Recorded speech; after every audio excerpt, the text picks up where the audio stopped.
Okay, ready to deal with this countertop and the reflectiveness. I finished the added color here, sharpened up the thickness there, add a little more highlight. I think something that I would do is either with a graphite pencil or colored pencil and a straight edge, maybe sharpen up this because this is getting a little soft right there. If you do use the colored pencil, like I'd put a little zip line down there and then I erased to keep it from being too heavy. I accidentally overdrew there, but that's well, those kinds of things happen. Okay, so I'm going to start light with the with this countertop. I've drawn like some really light guidelines there for reflection from the window. That window would be reflected. We'll just say there'd be like a strip of lighter value right in there. Let's see here. Get you propped up.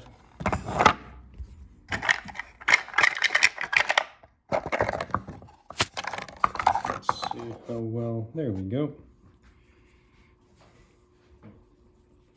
I'm going to stay off the line as much as I can. What that is, it's going to be dark. I'm just being careful initially here, so I'm starting with a lighter value marker. So if you keep the marker in contact with this, with the paper, you can keep from putting really strong lap marks in it. But also, because I'm starting lighter, I think I'll be able to get away with a little inconsistency in the surface of that gray.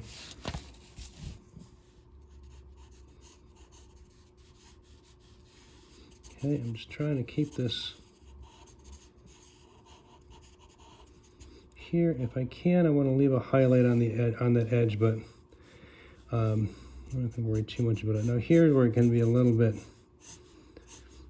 tricky. I want to make that highlight fade a little bit, so I'm gonna just try to brush it a little bit. There we go.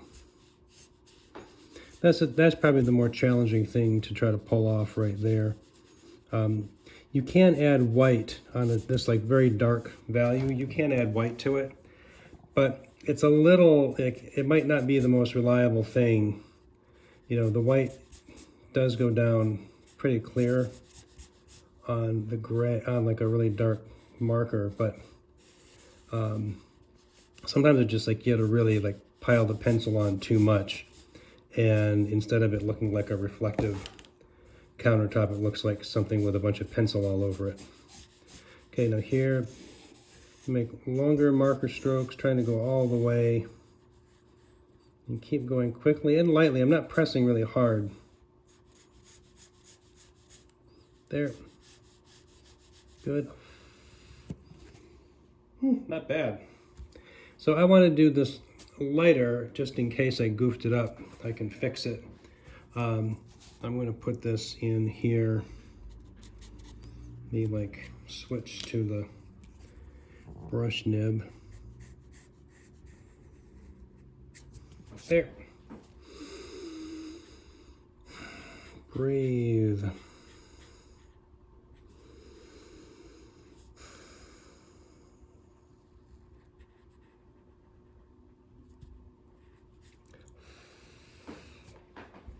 Okay, and I'll blow on it for luck and just to make it dry. All right, so that's pretty good. It's kind of surprising sometimes how it will work, right? Yeah, so it's no guarantee that you're going to be able to do it on your first or second try, but you know, that's how you're going to start this. That looks pretty good. So now I want to try darkening that. So here I'll go to a darker one.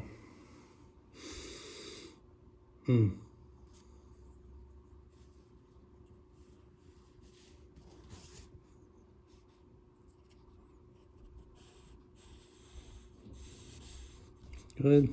Having that down there the first time helps me to know what I'm doing.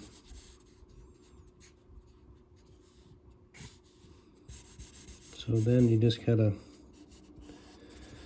be confident as you can.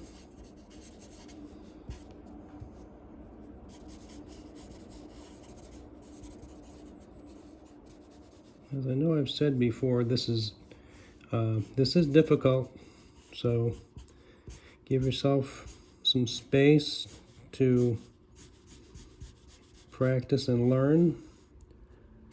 One of the things I hope you will get from this class is to know how to do it, how to approach it, and if you practice, then it's probably the best way to get better at it. Of course, there are no guarantees, but if you don't practice, you will definitely not get better. So you can take that advice. Okay, and you see this is getting a little bit there. I think I want the smaller nib. Hopefully this will be forgiving enough that I can clean that up when I do the wood surface there.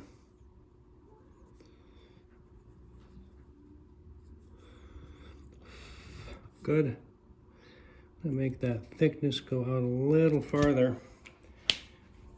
And then when this, when you do this wood surface here,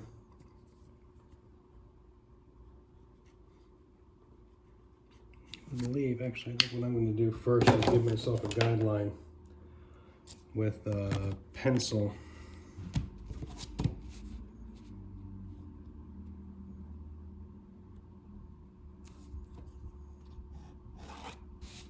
There. So you can see that the wood color is going to be there. You're going to leave that strip of light, and starting to get there. Good. So I think I might go over it maybe one more time with a marker just to even that out. But really, this is kind of getting there. Now, if I had wanted to put objects like maybe you know, some flowers, bowl of fruit, or something, you might not have that surface completely empty. You might draw this so that it looks like somebody actually lives there. But that I would have done ahead of time. Okay? Now if I had, let's say I do have like a, let's say that since I have no choice but to, got that. Let's say there's an object sitting there on that surface. I think what I would do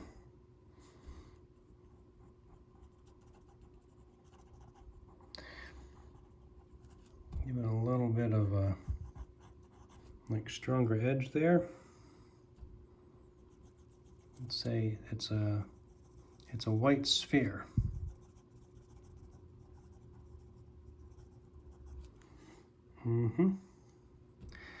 So I would guess shadow, right? It's going to be like a dark value, like right at the base of it. But it's a light object on a reflective dark surface, so there really needs to be some reflection of it. But you can keep the reflections kind of dull. Yeah, it's pretty good.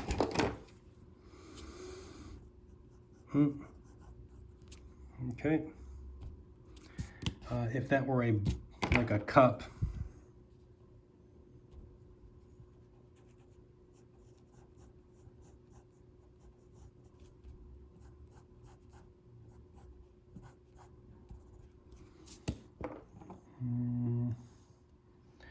where are all my things? Get everything out and There.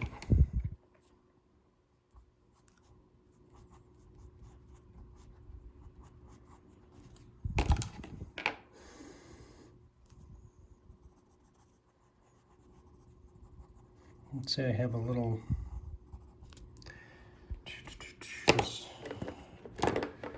not symmetrical enough.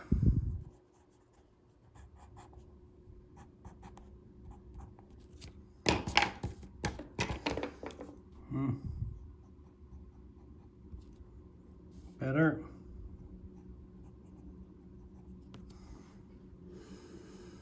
Yeah, it's a little wonky, but this will be okay for demonstration purposes. So then here, your reflection would be a mirror image. But again, not like, you don't have to just draw that bowl completely upside down. You could like make it fade, kind of like that. All right. So then on this surface, you'll do the same kind of thing. Darker value, stippling with the white.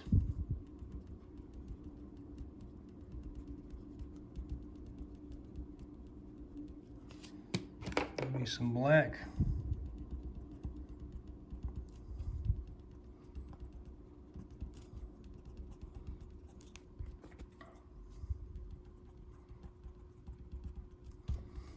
Okay, and this will be true of colors too. Yeah, that's starting to get there. Okay, I hope that is helpful.